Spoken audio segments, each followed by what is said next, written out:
Some armies won battles. These 6 didn't just win battles. They redefined what an army could be. Across 3,000 years and 4 continents, 6 fighting forces reached a level of discipline, technology, or sheer terror that made them almost impossible to beat in their time. One turned 7-year-old boys into lifelong soldiers. One built an empire using nothing but horses and bone-reinforced bows. One became so feared that entire garrisons surrendered before a single shot was fired. None of this is legend. This is the story of history's 6 deadliest fighting forces. Why these 6 out of the thousands of armies history has produced? Because each one solved the same brutal question in a completely different way. How do you turn ordinary men or boys into something capable of extraordinary violence and keep enough of them alive to win? A desert nomad answered that with a bow. A Mediterranean republic answered it with obsessive order. A mountain kingdom answered it with brutal childhood training. Here's a question worth sitting with before we go further. If you had to face just one of these 6 at the height of its power, which one would you fear the most? Hold that answer. By the end of this video, you might change your mind. Let's start with the oldest in a valley in southern Greece. A society built itself around a single terrifying purpose: the Spartans. Sparta didn't build an army. Sparta built a machine, and the machine ran on children at age 7. Spartan boys were taken from their families into the agog, a state education system built for one purpose: strip away the individual and replace him with total obedience to the man beside him in formation. They were deliberately underfed to teach them to steal without getting caught. They were beaten to build tolerance for pain. Comfort itself was treated as a weakness to be trained out before a body was old enough to fight. By adulthood, a Spartan wasn't just a soldier. He belonged completely to the state and to the men in his shield wall. That wall, the phalanx, was the payoff. Rows of interlocked shields and extended spears, moving as a single organisms rather than individuals.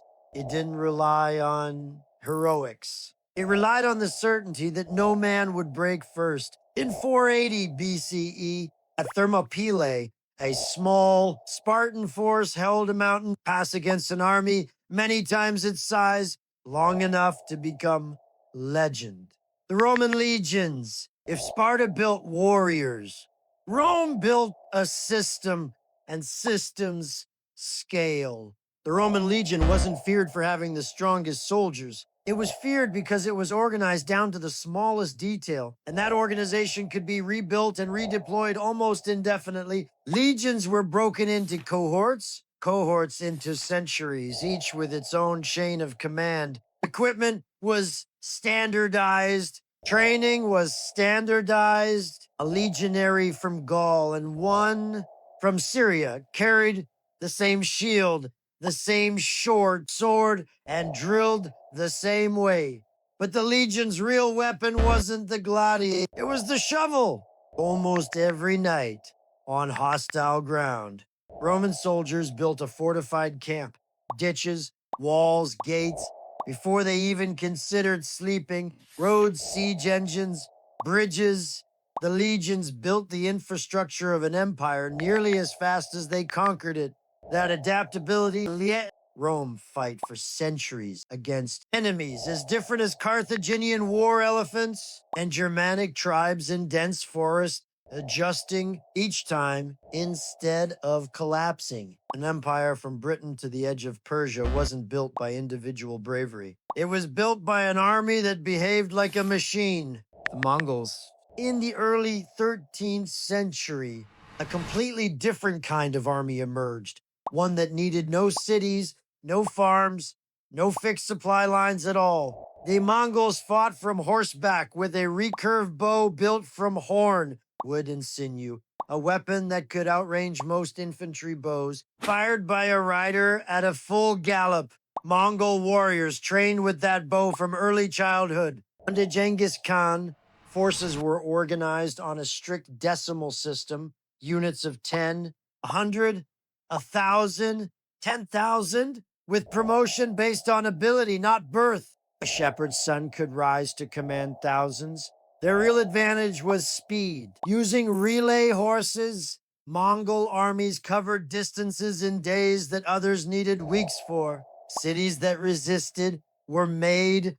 Examples of and word of what happened to them often traveled faster than the army itself, breaking the next city's will before a single arrow was loosed. At its height, the Mongol Empire stretched from the Sea of Japan to the edge of Eastern Europe, the largest contiguous land empire in history, built not on walls, but on horses and fear. The Janissaries. 2 centuries later, a different empire built its most feared soldiers out of children who weren't even born into it. But the Ottoman Devshirme system took young Christian boys from the Balkans, converted them, and raised them from childhood with only one loyalty: the Sultan. Cut off from birth families, with no local clan and no competing allegiance, the Janissaries were made entirely by the empire that raised them, which made them usable anywhere against anyone without hesitation. They were also among the first infantry forces in the Islamic world to systematically adopt firearms, giving the Ottomans an edge over rivals still relying on older weapons. For centuries, they were the core of Ottoman military power until that same loyalty eventually hardened into political influence the empire could no longer fully control. The Spanish Tercio. Around the same period, in Renaissance Spain, a new formation solved a problem that had plagued European warfare for a century. How do you protect pikemen from gunfire and gunners from cavalry at the same time?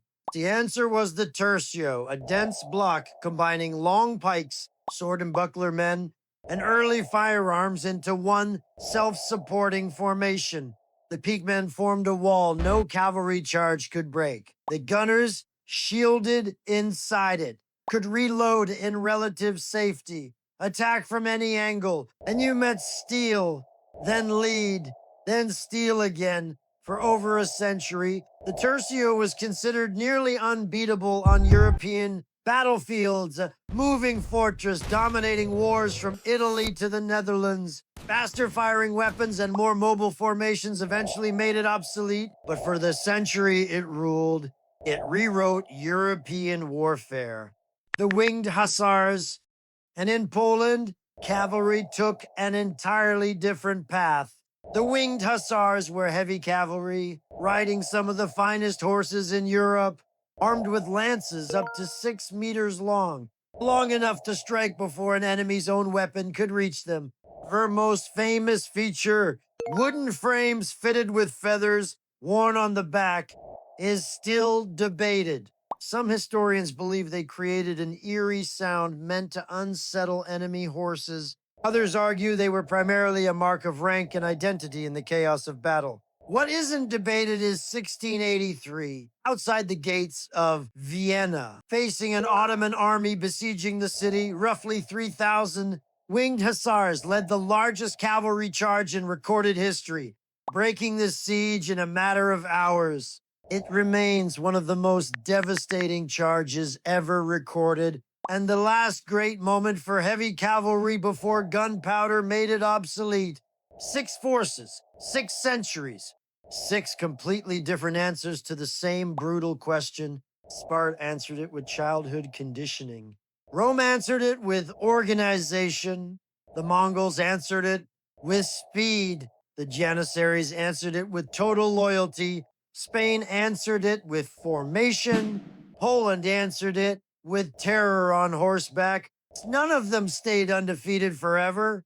Sparta declined. Rome fell. Gunpowder made cavalry charges like Vienna impossible to repeat. But for as long as each one dominated, they didn't just win wars. They changed what war looked like, forcing every enemy who faced them to rethink everything they knew about combat. So, which one would you have feared the most? Let us know in the comments. This is Vantis. Subscribe and let's decode history one war at a time.